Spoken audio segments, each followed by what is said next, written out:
प्रदेश में 16वीं विधानसभा का गठन होने वाला है और इसके लिए प्रोटेम स्पीकर बनाए गए हैं कालीचरण सराफ। कई लोगों के आज कमेंट आए हैं और ये रिक्वेस्ट आई है कि प्रोटेम स्पीकर क्या होता है, क्या सबसे सीनियर विधायक होना ही इसकी अनिवार्यता है और प्रोटेम स्पीकर बनाए ही क्यों जाते हैं, जबकि भारतीय जनता पार्टी ने घोषणा कर दी है कि वासुदेव देवनानी जो है वो स्पीकर होंगे राजस्थान की विधानसभा के। अब घोषणा करने से ही क्या स्पीकर बन जाएंगे या कांग्रेस अपना प्रत्याशी उतारेगी? स्पीकर का निर्वाचन होता है सीधे तौर पे, लेकिन प्रोटेम स्पीकर जो है वो मनोनीत करते हैं राज्यपाल। लैटिन भाषा के शब्द प्रो टेम्पोर का यह संक्षिप्त रूप है जिसका अर्थ होता है कुछ समय के लिए। आज के इस वीडियो में हम जानेंगे कि यह जो पद है, इस पद का राजस्थान में इतिहास क्या रहा है। क्या सबसे सीनियर व्यक्ति ही प्रोटेम स्पीकर बनता है, क्या सत्ता पक्ष वाला ही बनता है या विपक्ष वाला ही बनता है? इसलिए आपसे अपील है कि आप वीडियो को अंत तक देखें, काफी जानकारियां आपकी पुष्ट होंगी और चैनल को लाइक, शेयर और सब्सक्राइब करें। राजस्थान में बनाए गए हैं कालीचरण सराफ, 8 बार के विधायक हैं और सीनियर विधायक होने के कारण राज्यपाल ने उन्हें प्रोटेम स्पीकर के लिए शपथ दिलाई है। तो क्या वाकई में सीनियर होना ही अनिवार्यता है या राजस्थान में कभी ऐसा भी हुआ कि प्रोटेम स्पीकर जूनियर को बना दिया गया और तमाम सीनियर बैठे रहे? हम आज बात करेंगे कि कई बार ऐसा भी हुआ है कि सत्ता पक्ष के सीनियर बैठे रहे और विपक्ष के जूनियर को बना दिया गया। कई बार ऐसा भी रहा कि विपक्ष के जूनियर बना दिए गए और सत्ता पक्ष के सीनियर भी बनाए गए हैं। प्रोटेम स्पीकर की नियुक्ति सिर्फ उसी वक्त नहीं होती जब नई सदन या नई विधानसभा का गठन होता है। जब स्पीकर और डिप्टी स्पीकर का पद एक साथ खाली हो जाए तो भी यह व्यवस्था राज्यपाल या राष्ट्रपति लागू कर सकते हैं और उनकी जो शक्तियां होती हैं वही शक्तियां होती है जैसी स्पीकर के पास होती हैं, लेकिन वो उसको प्रयोग करने का मौका उनको नहीं मिलता क्योंकि ज्यादातर इनका काम होता है कि शपथ जो है वो दिलाई जाए। तो चूंकि सदन में सदस्यों को शपथ दिलाने के बाद ही उसको स्पीकर का चुनाव लड़ने की एलिजिबिलिटी होती है, सारे सदस्यों को राज्यपाल शपथ नहीं दिला सकते। ऐसे में वो एक प्रोटेम स्पीकर नियुक्त करते हैं। और आपको यह भी बता दें कि एक प्रोटेम स्पीकर अगर अनुचित रूप से कोई सांसद वोट करता है तो उसे डिस्क्वालीफाई कर सकता है और वही शक्तियां हैं जो स्पीकर की रहती है। तो सीधे तौर पे अगर ये देखें तो प्रोटेम स्पीकर अल्प समय के लिए सदन की गतिविधियों को संभालने के लिए चुना जाता है। हालांकि प्रोटेम स्पीकर की शक्तियां संविधान में स्पष्ट नहीं हैं, लेकिन संविधान में यह व्यवस्था है कि प्रोटेम स्पीकर की जो नियुक्ति है वो किस लिए होती है।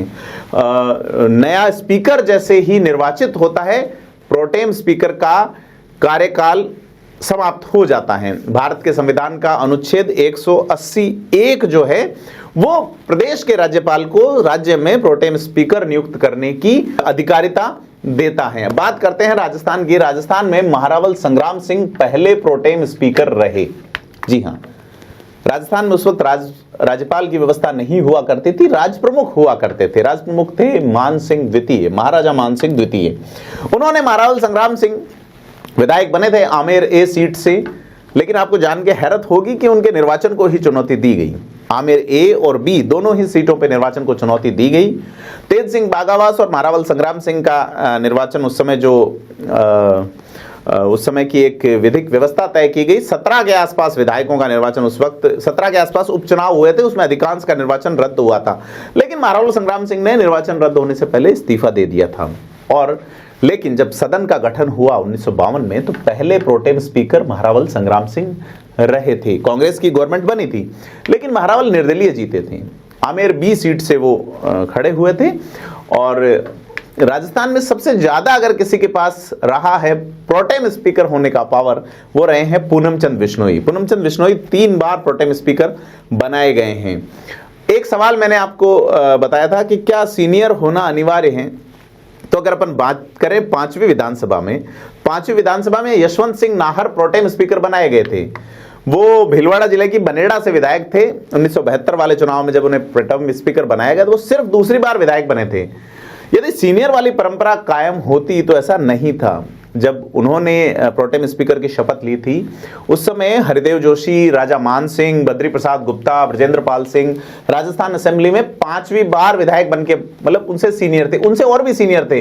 नारायण सिंह मसूदा भी अजमेर सेंट्रल असेंबली समेत 5वीं बार विधायक बने थे। बरकतुल्ला खान, शीशराम ओला, सुमित्रा सिंह, परसराम मदेरणा, भीखा भाई, भीमसेन चौधरी, निरंजन नाथ आचार्य, ब्रजभूषण जो ब्रज सुंदर शर्मा, प्रभा मिश्रा, गोकुल चंद जाटव, रावत राम, गौरी पूनिया, नाथूलाल, देवीलाल मीणा, दामोदर लाल व्यास, चंदनमल बैद, घासीराम यादव और विशंबर नाथ जोशी 4थी बार के विधायक थे, लेकिन प्रोटेम स्पीकर बनाया गया दूसरी बार वाले को। इनके अलावा भी 26 एमएलए ऐसे थे जो तीसरी बार विधानसभा पहुंचे थे, लेकिन उन्हें प्रोटेम स्पीकर नहीं बनाया गया। ऐसे में से राज्यपाल का विशेषाधिकार भी माना जा सकता है। अब बात करें अगर छठी विधानसभा की, तो जब जनता पार्टी की सरकार बनी और प्रोटेम स्पीकर उसी पार्टी के मेजर फतेह सिंह बनाए गए, जबकि वे सिर्फ तीसरी बार सदन में पहुंचे थे। अब यहां पे हरिदेव जोशी 6ठी बार एमएलए थे, राजा मान सिंह, नाथूराम, परसराम मदेरणा, भैरव सिंह शेखावत, रावत राम, शीशराम ओला और सुमित्रा सिंह भी 5वीं बार, यानी कि उनसे सीनियर थे।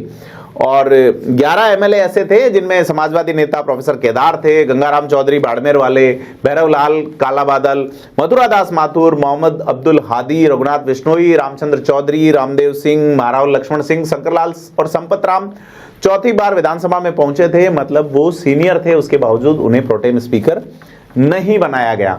1980 में जब परसराम मदेरणा 6ठी बार विधायक बने थे तो उनको प्रोटेम स्पीकर बनाया गया था। हालांकि हरिदेव जोशी और राजा मान सिंह उनसे सीनियर थे, दोनों ही लगातार 7वीं बार सदन में पहुंचे थे। वहीं बद्री प्रसाद गुप्ता, शीशराम ओला और भैरव सिंह शेखावत भी 6ठी बार विधायक बने थे, परंतु यह मौका जो है वो मदेरणा को दिया गया, क्योंकि सत्ता थी कांग्रेस की और सत्ता पक्ष के ही प्रोटेम स्पीकर बनाए गए थे। 1985 में हरिदेव जोशी 8वीं बार विधानसभा पहुंचे थे और उसी साल वो मुख्यमंत्री भी बने थे, और यहां महारावल लक्ष्मण सिंह को प्रोटेम स्पीकर बनाया गया।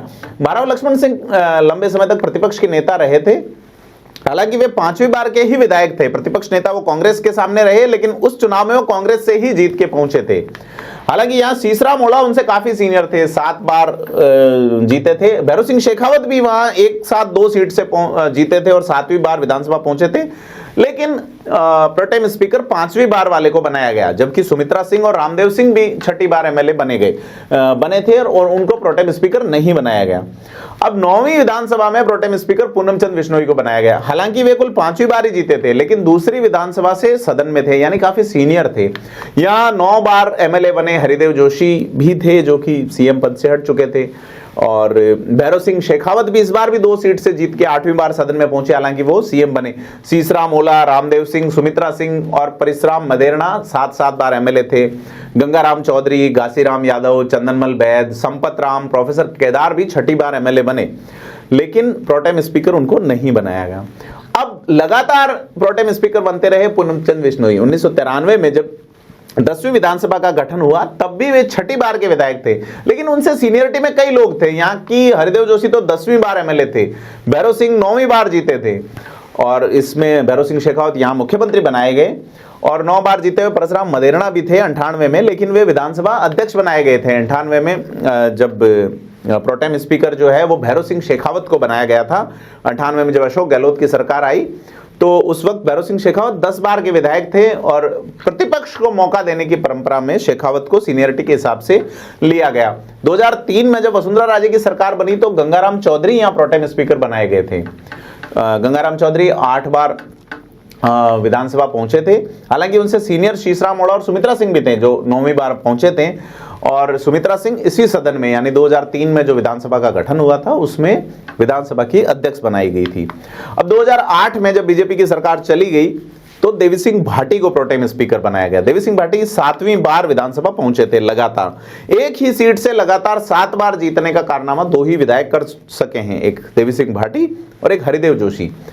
और अब इसके बाद जो है, मतलब 2008 में ये जो हुआ कि प्रतिपक्ष के सीनियर को मौका दिया जाना चाहिए, तो लगातार 3 प्रोटेम स्पीकर प्रतिपक्ष से बने। यानी कि 2013 में भी प्रद्युमन सिंह कांग्रेस के नेता राजाखेड़ा से विधायक 8वीं बार जीते थे, प्रोटेम स्पीकर बनाए गए। 2018 में गुलाबचंद कटारिया, कांग्रेस की सरकार, बीजेपी के नेता, वे भी 8वीं बार के विधायक थे। अब 2023 में प्रतिपक्ष वाला नहीं, पक्ष से विधायक कालीचरण सराफ प्रोटेम स्पीकर बनेंगे, सारे विधायकों को शपथ दिलाएंगे। यहाँ दयाराम परमार और अन्य नेता जो है वो जरूर इस सभापति पैनल में रहेंगे, यानी कि 199 विधायकों को शपथ दिलाने तक यह जो सिस्टम है प्रोटेम स्पीकर के हाथ में रहेगा कि किन्हें किस तरीके से लेजिस्लेशन में एंट्री करवाई जाती है। उनकी शपथ के बाद में विधानसभा अध्यक्ष की नियुक्ति होगी और उसके बाद उपाध्यक्ष कोई होगा या नहीं, ये तमाम चीज़ें देखने वाली होगी। लेकिन राजस्थान में प्रोटेम स्पीकर कालीचरण सराफ बन चुके हैं। इतिहास में जो विधानसभा का वो जो कोना है जहां प्रोटेम स्पीकर का नाम लिखा जाता है, वहां कालीचरण सराफ का नाम दर्ज हो गया है, उम्रदराज हैं। बीजेपी आगे टिकट देगी या नहीं, लेकिन प्रोटेम स्पीकर का जो मौका कालीचरण सराफ को मिला है उस पर हमने आज आपको ये पूरी डिटेल बताई। आपको जानकारी कैसी लगी हमें कमेंट करके जरूर बताएं।